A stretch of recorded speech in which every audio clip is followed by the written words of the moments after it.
ইষ্টপ্রাণ দাদা ও মায়েদের জানাই আন্তরিক জয়গুরু। আজ ইষ্ট প্রসঙ্গে শ্রীযুক্ত সতীশচন্দ্র গোস্বামী মহাশয়ের জীবনে পরম দয়াল শ্রী শ্রী ঠাকুরের এই আশ্চর্য ঘটনাটি জেনে নেব।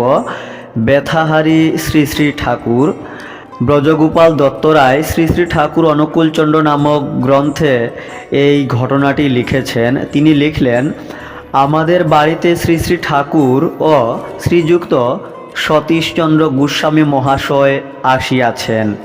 গোস্বামী মহাশয়ের কটি দেশে অত্যন্ত বেদনা হইয়াছে, বসিলে উঠিতে কষ্ট বোধ হয়, আবার উঠিলে বসিবার সময় কষ্ট বোধ হয়। শ্রী শ্রী ঠাকুর বলিলেন, সতীশদা, আপনার কি হয়েছে?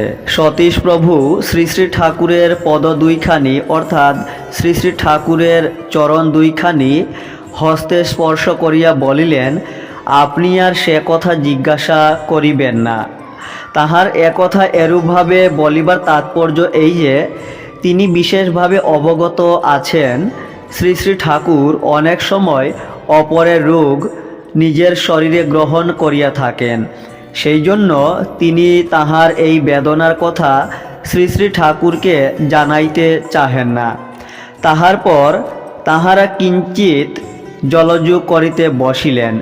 উঠিবার সময় গোস্বামী প্রভুর কোনো কষ্ট হইল না, অনায়াসে উঠিতে পারিলেন। কিন্তু শ্রী শ্রী ঠাকুরের কোমরে এত বেদনা হইল যে উপবিষ্ট অবস্থা হইতে উঠিতে যাইয়া শ্রী শ্রী ঠাকুর বড়ই কষ্ট পাইলেন। গোস্বামী মহাশয় বলিলেন, আমি তখনই বললাম যে আমার বেদনার কথা আপনার শুনে দরকার নেই। এই দেখুন, এখন আমার ব্যথা সেরে গিয়ে আপনার হলো।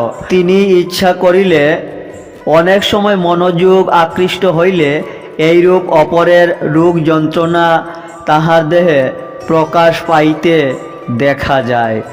এই ছিল তথ্যগুলি শ্রী শ্রী ঠাকুর অনুকূলচন্দ্র নামক গ্রন্থ বিচিত্র লীলা অধ্যায় থেকে সংগৃহীত। জয়গুরু।